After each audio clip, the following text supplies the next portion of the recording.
Akong pamalandong nianing Dominguha magasentro sa atong unang pagbasa o bahin pod sa atong ebanghelyo.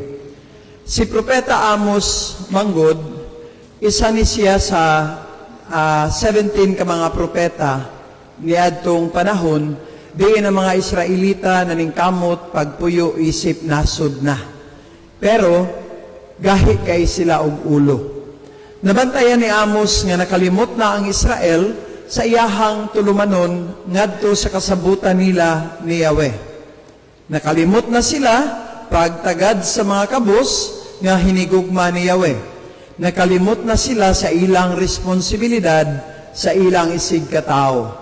Unya gi-accuse ni Amos ang Israel og tulo ka dagkong sala. Una, kanang ginatawag nga religious complacency.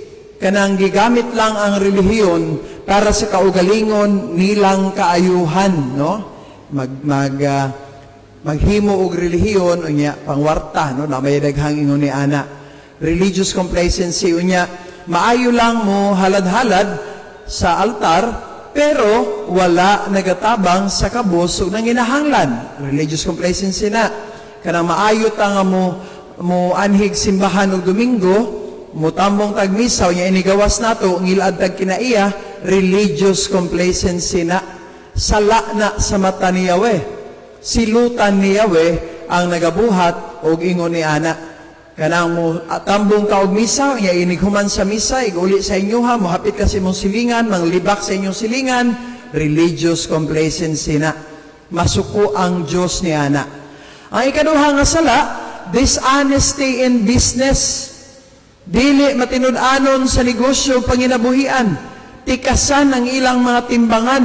Tikasan ang ilang mga sukdanan. Common baya na kaayo, no? Mabaya na kasagarang reklamo, no, sa mga tao. Dili man hinuuntanan, pero kadaghanan tikasan.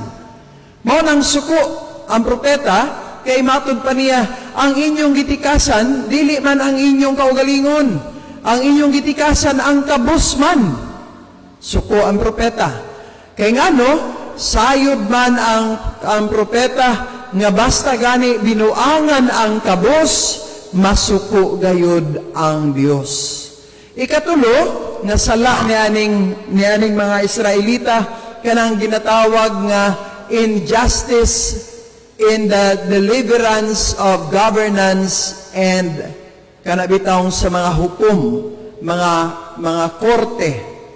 Unfair, kanunay paboran ang adunahan at the expense of the poor. Mao nang tulo ka mga dagko kayong sala sa Israel nga tungod ni ana nagdumot si Yahweh. Nasuko pag-ayo si Yahweh, mao na unsa ang gibuhat ni Yahweh?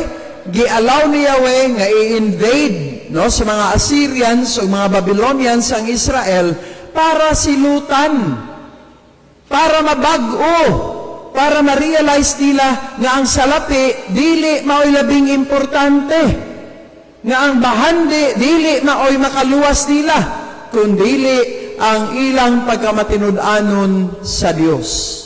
Mauna ang tema pod sa atong ebanghelyo. Dili ta pwede nga mga lagad og duha ka agalon, ang Dios o ang bahandi, ang katigayunan o ang Dios nga makagagahom. Maunay gi-reiterate ni Jesus sa ato ang ebanghelyo. Dili pwede nga mga lagad ta, unya mangwarta ta on the other hand, gigamit ang atong pagpangalagad. Again, as I said, religious complacency na. Dili pwede nga muhatag ta og bahandi sa simbahan, apan ato ang giilad ang mga mag-uuma. Dili pwede nga ato ang hatagan ang atong pamilya og labing nindot nga sakyanan og pagkaon, apan atong giilad sa timbangan ang mga mag-uuma nga nagabaligya sa ilang abot nga naha kanato. Jesus concluded the gospel by saying, dili nato pwedeng alagaran ang Dios ug ang salapi.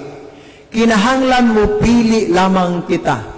Dili man dautan ang mga andoy nga makaangkon tagbahandi, pero dili sa paagi nga atong daog-daugon ang uban.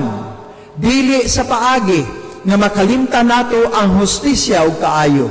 Dili sa paagi nga lupigan nato sila nga mas nanginahanglan. The choice, therefore, is ours, my dear brothers and sisters. Mao na ning misa mo na itong ipangaliya nga tagaan ta sa Dios sa kaikag, pagpili o pag-alagad niya o dili ang bahandi. Hinaot pa unta. Palihogan nindog ang tanan. Ato karon bag-uho ng atong pagtuo, pagsalig sa Dios kita moingon. Nagatuo ako. Samahan makagahom sa tanan.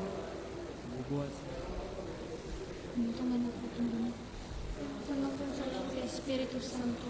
Nga tao ni Maria nga ulay, naganto sa sugo ni Poncio Pilato, Gilansan sa krus na matayo gilubong. Miadto sa